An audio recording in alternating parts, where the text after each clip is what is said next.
Hi, welcome to ShowMeTheCurry.com. I'm Hital. I'm Anuja, and today we're going to show you how to make Gujarati Puran Poli. Now this recipe is thanks to Hital's mom and fabulous and a very, very easy recipe. Now, Puran Poli is also known as vedhmi in Gujarati, or sometimes we even call it gari rotli, which is gari is sweet and rotli is the rotis. But there's a host of different names for this, but basically it's the same thing. It's like a paratha almost. It's stuffed, it's a chapati type, roti type thing, which is stuffed with a sweet filling. And what we're using for our filling today is tur dal. And what we have done is we're going to be using 1 cup of tur dal. What we did was we washed it and we soaked it in water for about 45 minutes. And now what you've done is drained out the water, and it's here in the pressure cooker. And to this we're going to add 1.5 cups of water. And we're going to close up the pressure cooker, and it's going to go on the stove. We're going to allow it to whistle 1 time, then turn it off and let the pressure go down all by itself. Let's take a look. And it looks perfect. Now traditionally the mixture or the stuffing for the Puran Poli is made on the stove, but we are avoiding that step and just doing it in the microwave. Safer and less to baby. So you're going to transfer this into a glass bowl, microwave safe bowl, and transfer the dal here. And to this we're going to add 1.5 cups of sugar.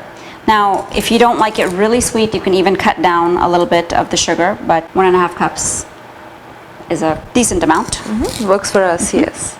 And 1 teaspoon of ghee. And we're going to mix it well so all the sugar dissolves. Of course, you need to cover it. We're going to put it in the microwave for 10 minutes, take it out and stir it. And right here we've kneaded some dough. Now this is the same measurements as our rotli dough that we have on ShowMeTheCurry.com, so you can look that up.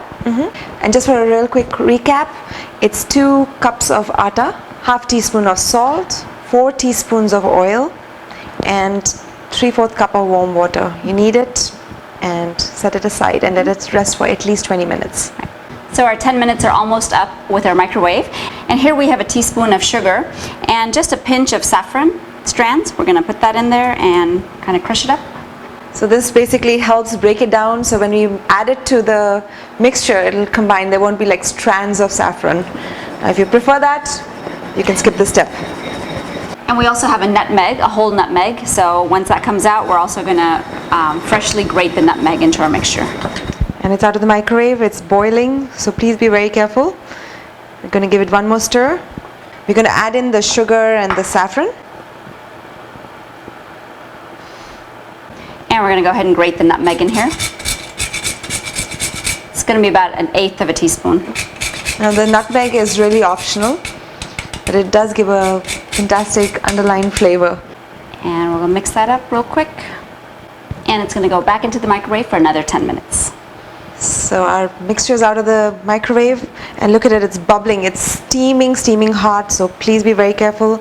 Now we're going to mix it really well, again very carefully, so that it doesn't form lumps. So you basically want it to be a paste, but it will thicken up over time. So meanwhile I have 1/4 teaspoon of elaichi seeds or cardamom seeds, and I'm just going to powder them down. It's important to add this last because elaichi or cardamom loses its flavor when it's cooked. So since this is finished, we can add it on top.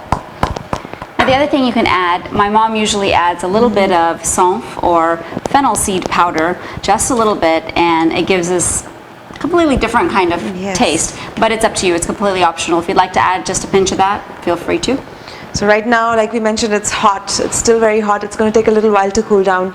Now you want it to be cool enough where you can form balls, but you don't want it to be cold enough where it's just, all over the place. It's all dry, because it will dry up. And becomes unworkable too if it gets too cold.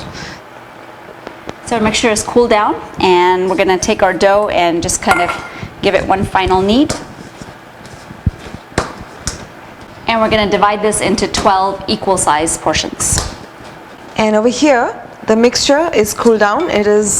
You really want to make sure it's okay to touch, because you're going to be handling it and you don't want to get burnt. And what I'm going to do is I'm going to grease my hands, my palms. And I'm going to make 12 equal size balls out of this. For the atta. So we're going to take one of our dough portions and we're going to roll it out. We have some extra all-purpose flour here, or you can even use extra chapati atta, dry chapati atta. Just dip it in here so it doesn't stick to our rolling surface. And we're going to roll it out.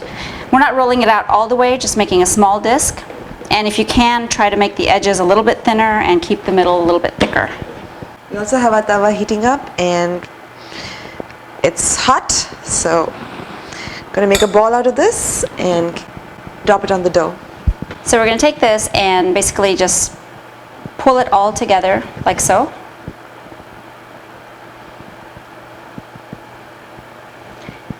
And then pinch it really tightly so it doesn't open up, and then twist off the excess. And now you can flatten this out, dip it in the dry flour and roll it out. And because the filling is very soft inside, you're not going to have to work very hard to roll this out, but just gentle pressure and roll that out.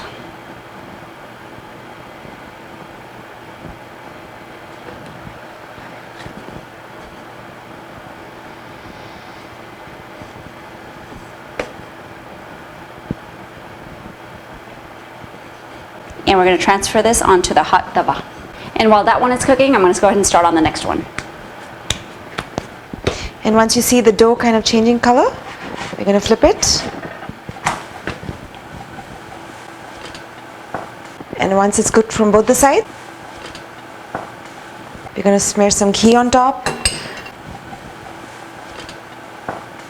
So we're going to take it out and put it in a plate. And it's ready to serve. Our Puran Polis are ready. Now, one of the things about Puran Poli is you've got to have them fresh right off the stove, hot with the ghee on it. Yum. Actually, in some parts, they'll even give you a small bowl of ghee on the side. So you can dip any. I'm sure that's Even the better. best way. I'm sure that's the best way to enjoy these. But yum. I'm ready to try one. Absolutely.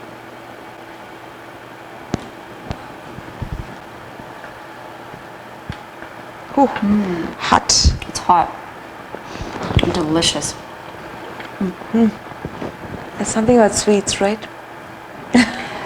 It's, I can have it by itself. I think I would have it by itself instead. But I know, like in a Gujarati feast, it's part of your entire meal, and people actually eat this with their sabzis and other vegetables and things like that. But either way you choose to eat it, enjoy it, it is fabulous. So enjoy your Puran Poli and join us again in another episode of ShowMeTheCurry.com. Adding a pinch of spice to your life.